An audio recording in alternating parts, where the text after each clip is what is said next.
Please subscribe and don't forget to press the bell icon to get notified whenever we upload a new video.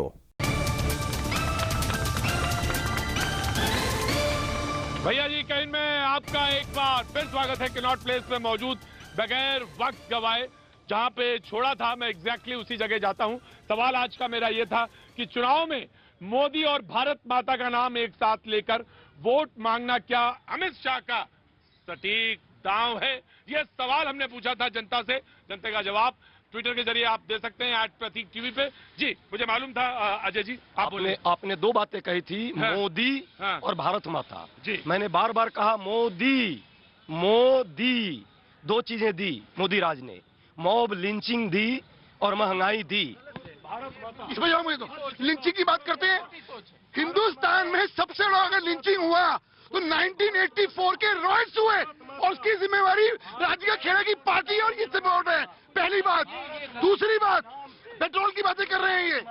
आज सबसे बड़ी problem in लोगों को ये है कि जब ये लोग गए थे तो 2-3 लाख करोड़ रुपए का सब्सिडी जो देते थे वो बहुत बंद हो गई। भारत माता को भी दाव पे राजनीति और सियासत लिंचिंग की बात करी है, ये बेहद ये इन जैसे संजीदा आदमी के लिए बहुत गलत बात आप कह रहे हैं। क्या लिंचिंग भारत में इन्हें क्या मॉब लिंचिंग पहले नहीं हुई? क्या मॉब लिंचिंग 67 में गौ रक्षा के नाम पे इसी जंतर मंतर पे गौ सेवकों की लिंचिंग नहीं हुई? वो हिंदुस्तान भूल गया क्या?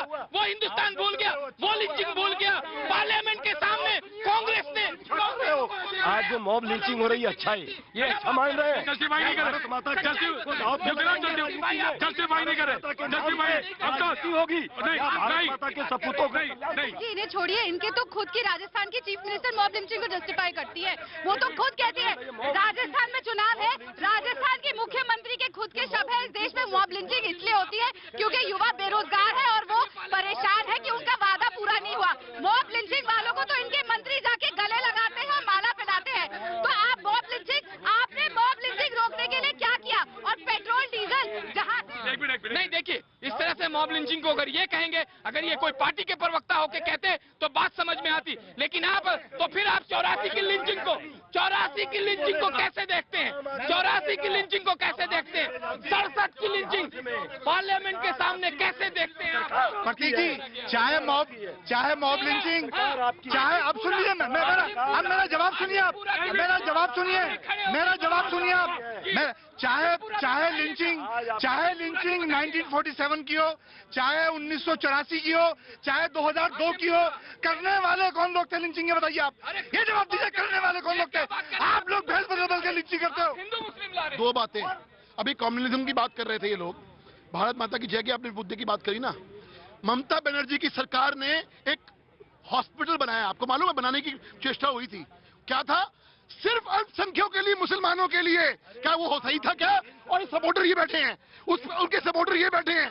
दूसरी बात, ममता बनर्जी ने, आपको भी मालूम है, आपने डिबेट भी की थी, दुर्गा पूजा बैन करी। क्या वो कम्युनिज्म नहीं है क्या?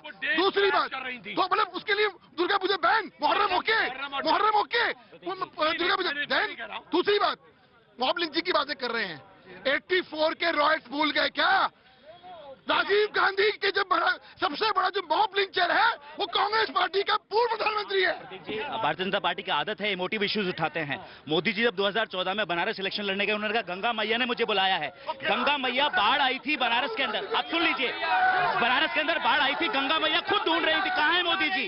गंगा मैया खुद बुला रही है कि आइए। आज बनारस के अंदर आप देखिए क्या गंगा मैया की सफाई हुई। बनारस के अंदर प्रधानमंत्री जी ने एमपेड लेड से RTI है, एक पैसा नहीं लगाया जो गाँव अडॉप्ट 500 करोड़ से ज्यादा के प्रोजेक्ट अपने MP। ऐसा है प्रतीक जी, आप 40 मिनट बाद मेरे पास आए हैं जी। आपने इस पूरे डिबेट को राजनीति का कुरुक्षेत्र बना दिया है। मैं इसमें फंसना नहीं चाहता था। आप कृष्ण हैं? नहीं, मैं कृष्ण तो नहीं हूँ, लेकिन एक कुरुक्षेत्र में एक शांत समीक्षक की भूमिका में रहना चाहता हूँ आज। नहीं तो मैं बाकी सब बातों का उत्तर दे सकता हूँ।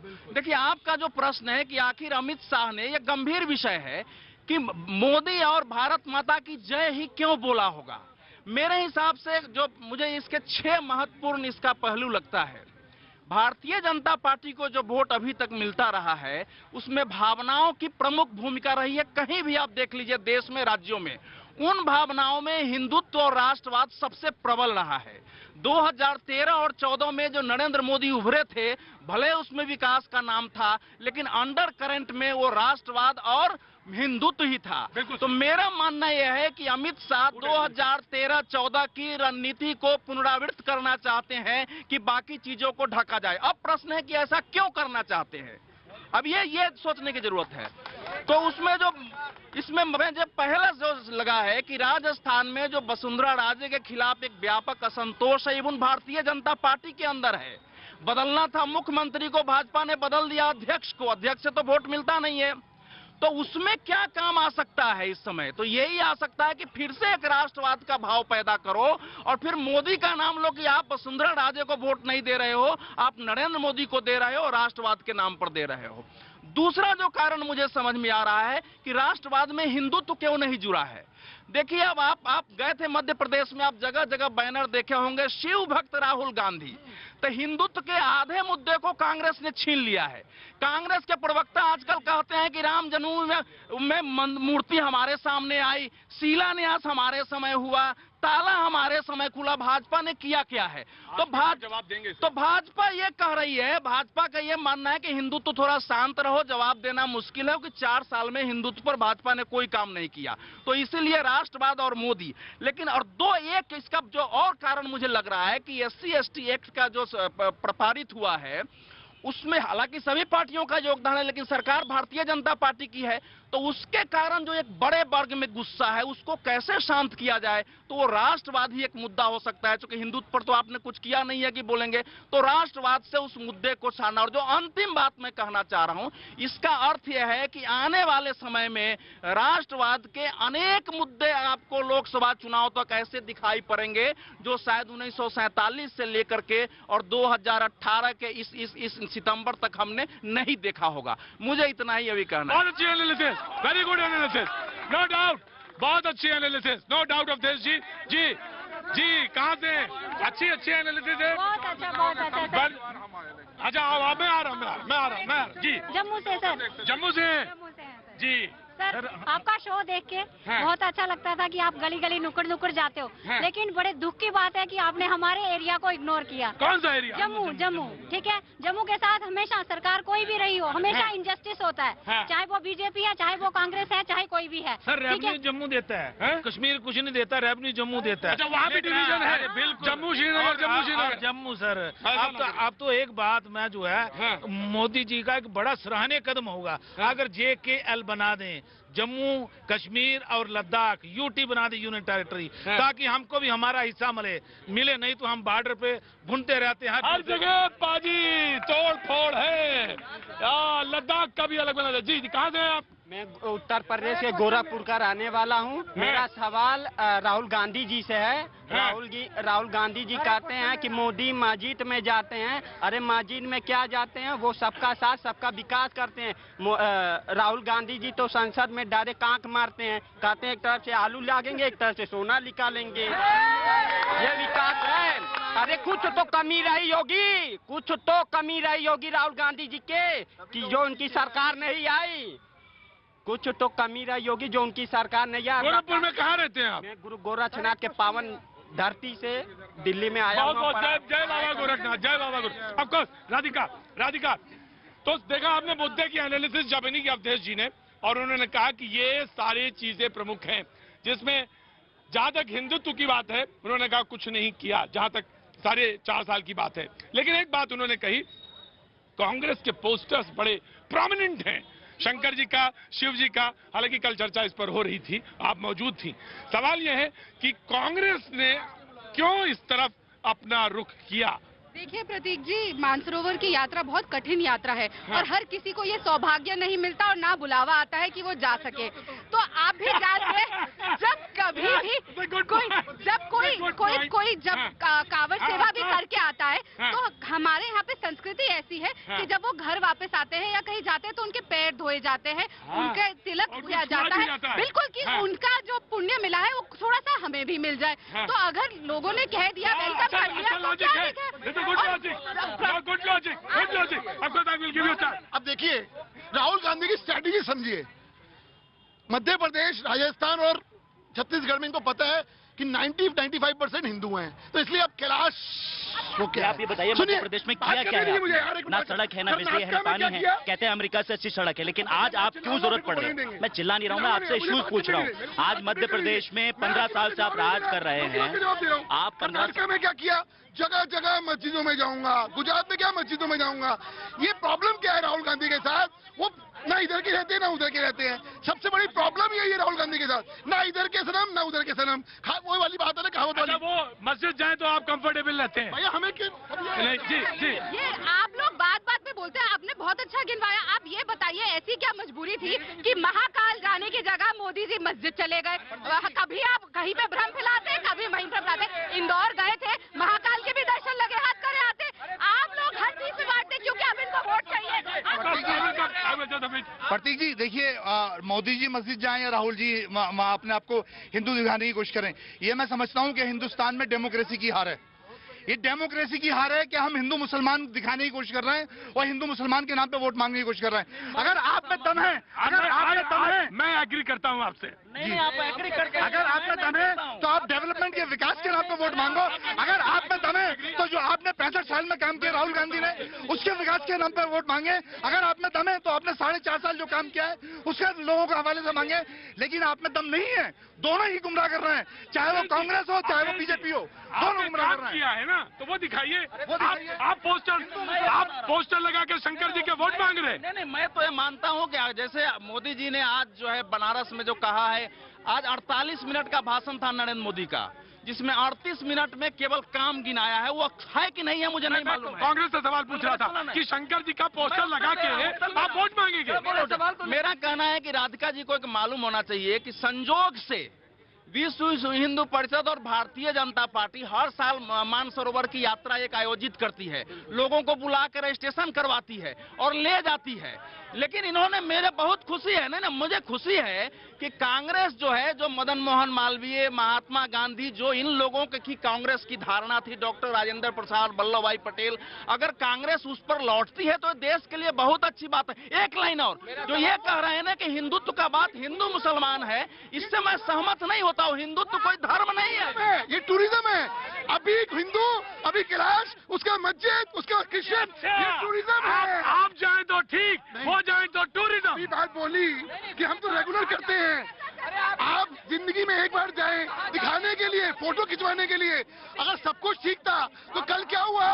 कल लोगों ने सवाल पूछा कैलाश मानसरोवर के ऊपर, राहुल गांधी कब जाते हैं इस पे सवाल उठता है। आप रहते हैं 10 जनपद पे, यहाँ हनुमान मंदिर है 3 किलोमीटर। अरे सुन तो लीजिए मेरा भी सवाल, मेरी बहन, कभी तो बताइए राहुल गांधी इस हनुमान मंदिर में गए हो?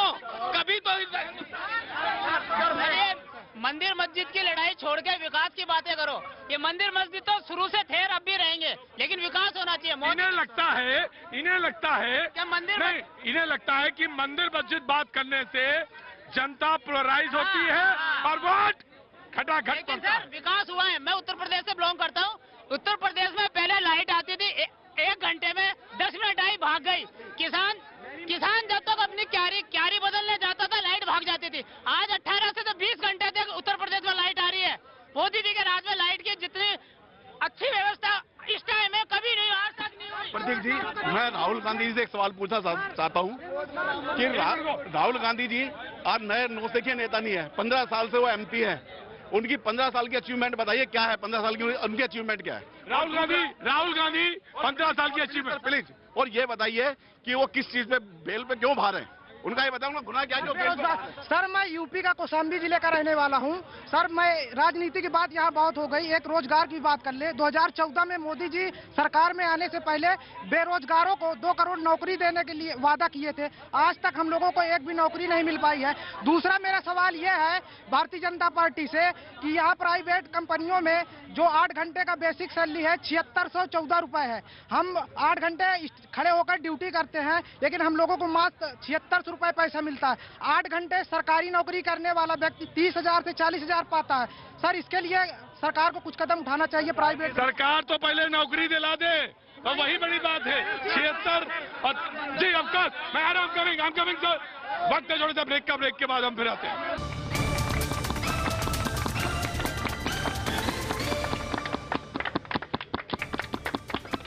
भैया जी कहीं में आपका एक बार फिर स्वागत है और मैं बहस में एक बार फिर मुड़ता हुआ, वक्त कम है इस चंक में, of course I will ask, लोगों से सवाल पूछा। आप कुछ कहना चाहती हैं?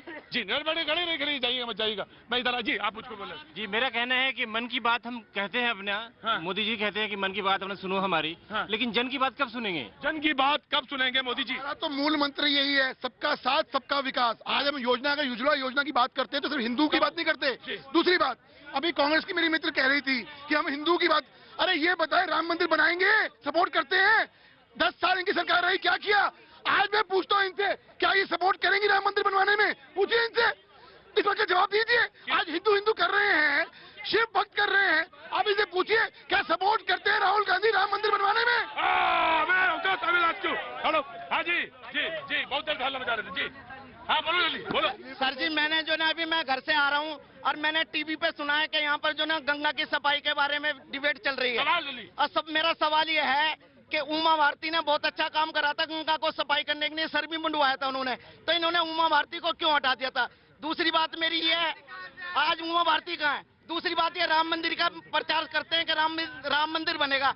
जिसने राम को पैदा करने से पहले ही गुरु वाल्मीकि स्वामी ने उनकी रचना में कर दिया था कि राम का जन्म होएगा।